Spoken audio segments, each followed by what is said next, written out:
Oke, jadi betul ya. Jadi betul apa yang sudah saya bahas sebelumnya. Nah, ini saya balas VT buat Kak user ya. Untuk VT sebelumnya saya bahas mengenai gangguan hormon pada wanita. Jadi ini terjadi bahkan setelah menikah ataupun ketika gadis pun kadang mengalami hal tersebut ya. Dan ini biasanya selain faktor genetik ya, karena memang sebagian wanita ada juga yang mengalami keluhan tersebut. Jadi head berkelanjutan ya, artinya tidak berhenti bahkan dalam waktu misalnya sudah 2 minggu tapi tetap berkelanjutan pendarahannya ya, headnya. Nah, ini terjadi karena salah satunya tadi adalah gangguan hormon yang kemudian ada juga yang mereka solusinya adalah dengan kuret. Padahal sebetulnya ya biarkan saja juga nggak masalah. Cuma memang risih saja karena ketika terus terjadi pendarahan, kondisi badan jadi terus seperti kekurangan darah ya, karena proses bulir-bulir darah itu terus keluar ya dari dalam tubuh melalui misfinya. Nah, memang banyak yang akhirnya khawatir ini dia mengalami keluhan seperti ini, akhirnya panik ya, was-was, dan kemudian konsultasi ke medis dan dilakukan tindakan. Nah, memang biasanya ada yang mereka solusinya dengan cara kuret ya. Dan padahal tidak harus dengan kuret, karena kuret juga mungkin tidak harus itu adalah solusi yang bagus, karena bisa jadi kedepannya mungkin ada yang namanya efek lanjut ya. Ya, salah satunya mungkin luka akan terbuka kembali di lain hari atau di lain waktu ya, karena mungkin tadinya pernah kuret ya, karena ada yang seperti itu ya. Jadi resiko atau efek dari setelah kuret ya, banyak sebagian juga yang memang aman-aman saja, tapi ada juga yang mengalami efek dari kuret tadi. Dan salah satunya mungkin karena miom ya, selain dari gangguan hormon, terus juga penebalan jaringan dinding rahim, dan ternyata ada miom ya yang mengalami head berkepanjangan, artinya dia pendarahannya tidak normal, seperti mungkin harusnya kalau head itu kan 7 hari maksimal ya, dan ternyata ini lebih dari 7 hari, 2 minggu bahkan lebih. Oke, itu sedikit penjelasannya ya. Untuk yang misalnya dalam kondisi yang artinya dia bukan dalam kondisi yang darurat ya, kalau misalnya salah satunya adalah gangguan hormon karena ada faktor genetik, kemudian ada juga yang namanya penebalan jaringan dinding rahim. Ini biasanya mungkin ada yang solusi yang bagus, dia menggunakan cara rebus daun sirih, itu bisa nih ya. Atau dari saya ada produknya PPK, jadi ini terbuat dari sirih merah.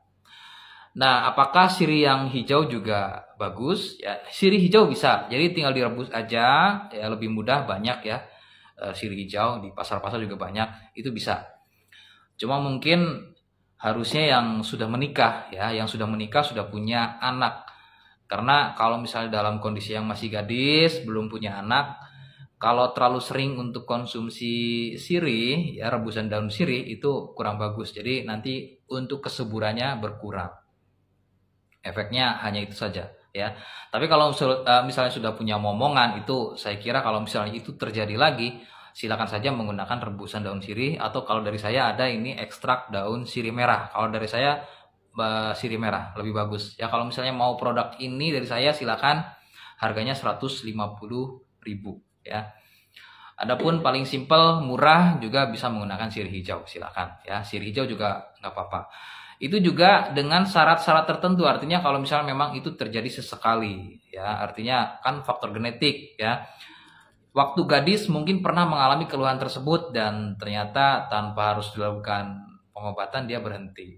Dan ternyata terjadi lagi setelah menikah, kan misalnya jaraknya 5 tahun atau 10 tahun, dan ternyata sekarang terjadi lagi ya, kemudian mengalami hal tersebut lagi, itu berarti bukan dalam kondisi yang darurat ya. Apalagi kalau misalnya riwayatnya belum pernah kuret, itu saya yakin masih bisa lah ya ditangani dengan ya paling cuma dengan rebusan daun sirih, itu bisa. Tapi dengan syarat itu ya, jadi terjadi sesekali. Kalau misalnya ini terjadi secara berulang dalam waktu yang berdekatan, kayak contoh sebulan kemarin juga mengalami hal demikian dan ternyata sekarang mengalaminya lagi setelah 2 bulan kemudian, itu harus hati-hati. Jadi harus cek ke medis karena bisa saja dia mengalami keluhan radang panggul ya, seperti yang sudah saya jelaskan di video-video sebelumnya. Radang panggul ini bisa terjadi yang namanya kehamilan etopik, jadi harus hati-hati. Ada yang namanya hamil itu di luar kandungan ya. Ini yang kuret itu terjadi. Jadi nanti kalau misalnya konsultasinya ke medis maka harus dibedah ya, atau kuret karena terjadi kehamilan di luar rahim atau di luar kandungan, mohon maaf. Nah, itu adalah untuk efek dari radang panggul ya. Dan radang panggul ini kan bisa terjadi karena adanya infeksi bakteri ya, entah itu sipilis atau gonor. Jadi mohon bisa diperiksakan ke medis. Atau hal lainnya seperti yang terjadi oleh Kak User ini ya, ternyata ada keluhan miom ya, atau juga punya keluhan benjolan seperti tumor. Nah, tumor juga ada 2 ya, ada tumor jinak dan juga tumor ganas. Dan kemudian ada juga yang namanya kista ovarium atau kista Bartholin ya, terjadi benjolan ini yang menghalangi, yang kemudian terjadi pendarahan juga bisa karena adanya keluhan benjolan tersebut ya. Nah, itu adalah sedikit faktor-faktor mengapa head berkepanjangan itu terjadi. Nah, adapun kalau misalnya radang panggul akibatnya karena efek dari sipilis, raja singa, dari saya ada herbalnya ya, ini produknya ada Gangji dan Losia. Jadi produk ini dari Denatur Indonesia dan produknya sudah ada izin BPOM ya. Ini produknya sudah ada izin BPOM, Dinas Kesehatan juga sudah ada, bahkan halalnya dari MUI juga sudah ada. Jadi untuk kakak nggak perlu khawatir mengenai legalitas dari produknya. Silakan. Ataupun yang sudah mengalami benjolan seperti miom ya, kista Bartholin, kista ovarium ya, itu bisa menggunakan produk dari Zigzag dan Tipogelnya ya. Ini. Jadi kalau dari saya ada solusinya selain medis, tapi memang rekomendasi utama tetap ke medis. Silakan kalau misalnya biayanya ada, biayanya mapan, silakan ke medis ya. Mungkin dilakukan tindakan, operasi dan lain-lain ya, itu lebih jelas. Ataupun kalau misalnya memang biayanya minim dan ingin ada opsi lain, dari saya ada produknya. Kalau misalnya kakak mau silakan ya. Nah, untuk cara pesannya bagaimana, silahkan bisa komentar di video ini, atau boleh DM, atau boleh pantau saya di live. Nama TikTok saya adalah Admin Denatur Indonesia. Sekali lagi, nama TikTok saya adalah Admin Denatur Indonesia. Atau silahkan bisa profil di sini, diklik aja profil saya. Di bio-nya kakak bisa intip-intip, di situ ada kontak saya, silahkan bisa catat. Oke, itu adalah beberapa opsi bagaimana agar kakak bisa konsultasi dengan saya atau bisa tanya-tanya produknya. Silakan ya. Terima kasih. Semoga informasinya membantu. Assalamualaikum warahmatullahi wabarakatuh.